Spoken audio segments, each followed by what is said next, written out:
Crew of Exiles by Neal Holtschulte. Chapter 1. Raven's Wisdom.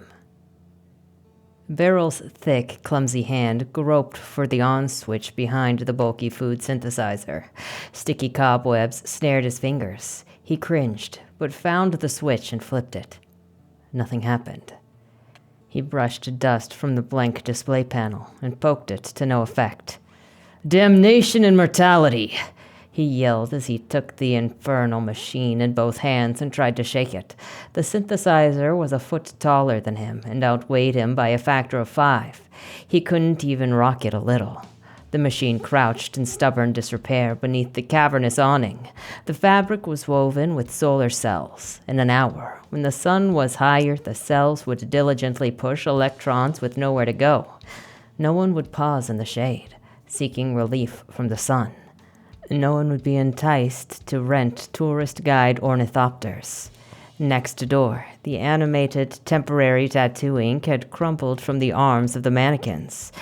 There was no shop owner to reapply it, and no customers to serve as walking advertisements with cartoon animals chasing each other around the curves of their arms. Next door to that, more dark windows with gimmicky nonsense catering to the whims of the human-bodied individuals. The streets were empty. Beryl was alone, as he'd been since the exile to Earth. He aimed a final kick at the synthesizer. His foot bounced off the glossy exterior. Pain exploded in his toes, but an eternal mechanism shuddered into motion. Electricity flowed. The interface brightened with glyphs of juicy cooked meat and buttery vegetables. "Yes, yes," Beryl crowed. Then the screen winked to black. The glow faded until the vibrant panels was as dull and unresponsive as the last dozen units Beryl had found in the town before this one, and the town before that. He slouched, face sagging, arms and shoulders drooping, unaccustomed to Earth's oppressive gravity. Typical. It was enough to make one believe in petty meddlesome deities. Petty deities, or something similar enough, existed, but Beryl knew that they were too self-important to be meddlesome. What Beryl didn't know was how to troubleshoot neglected food synthesizers. And whose fault is that? Why, it's your own damned fault. In preparation for his exile, he could have downloaded practical skills. His body had been constructed by his enemies, but his brain had been his own to fill to its limited capacity. He could have arranged comforting memories or useful knowledge. Instead, he packed poison. A catalog of injustices cycled through his mind, feeding his persecution complex, failing to satisfy the whiny infant that was his bodily needs. He thought up some jokes at the expense of his persecutors. Why did the transcendent cross the road? To look down on everyone who didn't. And what's the difference between a transcendent and a Greek god? One turns into an animal to screw humans, and the other suppresses fantasies of the same. He hoped to come up with some considerably better material. In the meantime, he rehearsed calling them not by their chosen term, transcendent, but instead referring to them as post-human, or PH, to which he added, not better, just after.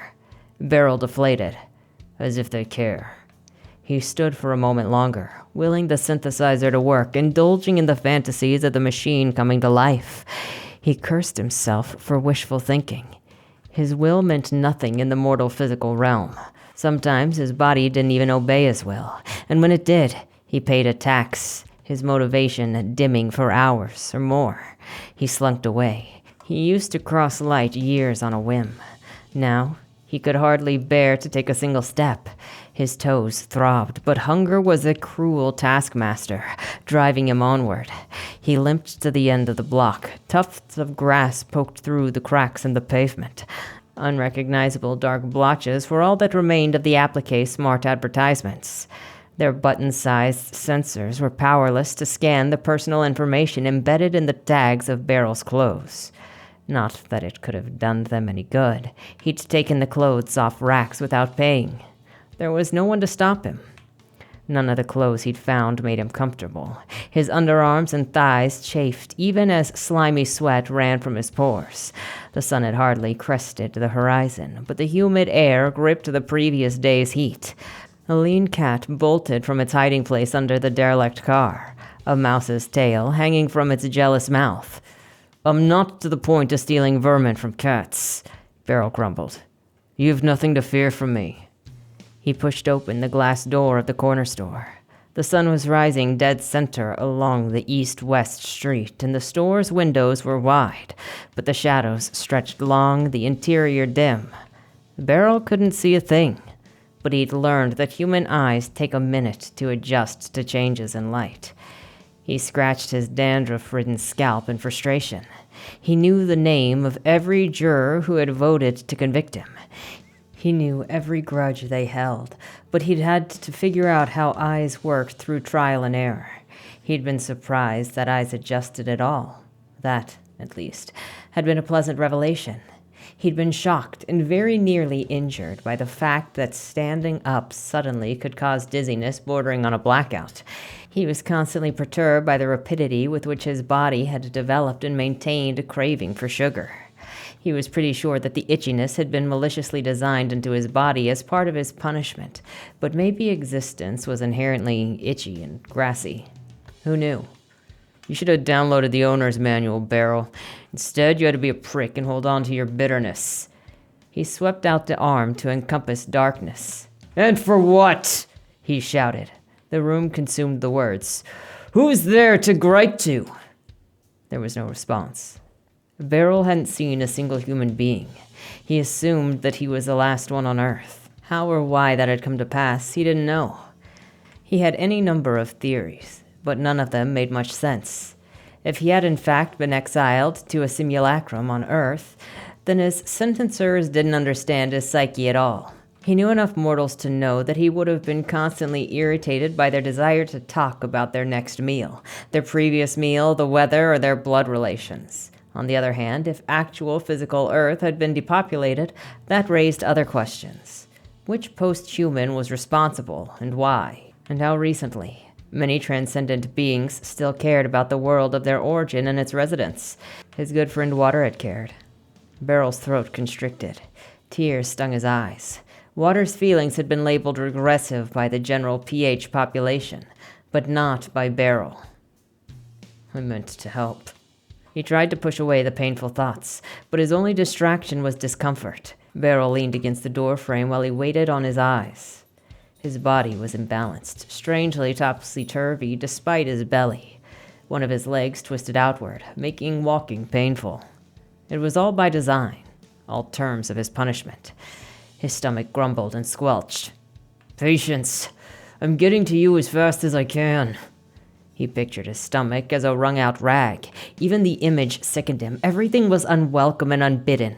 Gut sensations came on independently. Thoughts arose from unknown depths of his mind. The best that he could do was obey, and hope to quiet the whining. The darkness gradually resolved into aisles of shelves. Beryl sighed and lifted his twisted leg. He expected the sharp stab of pain from putting it down. He wasn't disappointed, except in all the other ways. He trudged past the checkout counter. He skipped the canned goods. He was tired of the soupy filler and samey flavors. His body wanted sugar. There was plenty of food to eat. Shelves were stocked if dusty. Whatever had swept humanity from the face of the earth had been humane. Maybe Beryl would feel more curious about what that catalytic person, place, or thing had been after breakfast. He turned down the aisle he wanted. He squinted at the boxes. The healthier adult cereals were usually rancid, but the sugary children's ones were still safe, assuming mice hadn't gotten to them. Bright cartoon colors stood out on the boxes even in the dark. He grabbed one. In moments, he was cramming fistfuls of 2 sweet, grainy squares into his face. The box said that they were crunchy and tasty, but age had made them limp and bland. His teeth mashed them into paste. They satisfied certain needs, even as his humiliation deepened. "I've been reduced to eating children's cereal." He would have traded his arm for a hot meal. That wasn't saying much. He scratched at the rash. He would have traded his whole body for not having a body. He carried the box of cereal out of the store. Outside, the eerie silence was interrupted by chirping birds and the wind ruffling umbrellas that shaded square tables cluttered with vacant chairs. Beryl shoved another fistful of cereal into his face. He nearly choked in surprise at a loud, throaty caw-caw. A big black raven looked down at him from the edge of an awning. Its shiny black eyes appeared uncannily smart. He considered whether he'd underestimated how meddlesome one of the post-humans could be. He shook his head. Not even his closest sibling was so petty as to pester him by possessing an animal. "Go away!" Beryl shouted. He waved the box at the bird. A smattering of so-called crunchies spilled out. The bird swept down and seized them off the sidewalk. Typical, Beryl thought. Outwitted by a damn bird. "I'll never be rid of you now," he grumbled, even as he threw more cereal at the raven's head. Beryl sank into one of the patio chairs. The rising sun poured heat into the saturated air. An umbrella shaded Beryl from the worst of it. Part of the fabric was torn. It flapped in the light sea breeze. The temperature was tolerable, he decided. The streets had been designed for leisure-class human pedestrians and inevitably quirky post-human tourists who enjoyed brief jaunts into human form for the thrill. Or the masochism, he thought to himself. The streets he had been walking for the mere months that had been exiled were mostly unobstructed. Driverless cars had dutifully gone home to powerless charging stations. Scattered bikes that he'd found had turned out to be death traps. With scraped arms and a rip in his pants, he'd given up trying to ride them. The raven finished cleaning the sidewalk. It hopped toward Beryl, cawing loudly. "I assure you, you don't want to hang around me," he told it. The raven cocked its head, giving every impression that it was listening, that it wanted to understand. Beryl leaned forward to get a better look at the bird. The feathers on its back were dark black with a purple sheen. It had surprising bulk for a flying creature.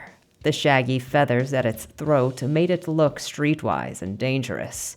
Beryl stared at the bird, and the bird stared back. "You have a certain wisdom, don't you?" he thought. "You know how to not just survive in a body, day in and day out, but how to enjoy it." An unpleasant hardness grew in his gut. Perhaps he'd eaten too much, but no. This was a stone of frustration, a different sort of barbarian at the gate of his existence. Not at the gates, he thought. Inside the walls, because my defenses are useless. "Well, I won't ever enjoy it," he yelled, throwing a box. The bird hopped back, cereal scattered across the sidewalk. The bird hopped forward, keeping one eye on Beryl as it selected one piece of food at a time. Beryl glared at the animal. A dragging feeling of inferiority coursed through him, followed by an ugly, pleasant self-loathing. "I deserve to feel this way." Something shined in the angled sun. A glossy rectangle had spilled out of the box. He pushed himself out of the chair, joints popping, muscles protesting. The bird bounced back nervously. Beryl ignored it. He crouched and retrieved a rectangle from the ground. It read, "Excitement, relaxing, diversion, pleasure worlds. Never leave virtual reality. Ask about our lifetime options for adults and daycare for children." A tropical beach tempted him from the corner of the leaflet. Bright, icy drinks popped in sand. The opposite corner, a woman, her cleavage squeezed between bandoliers, walked away from an explosion.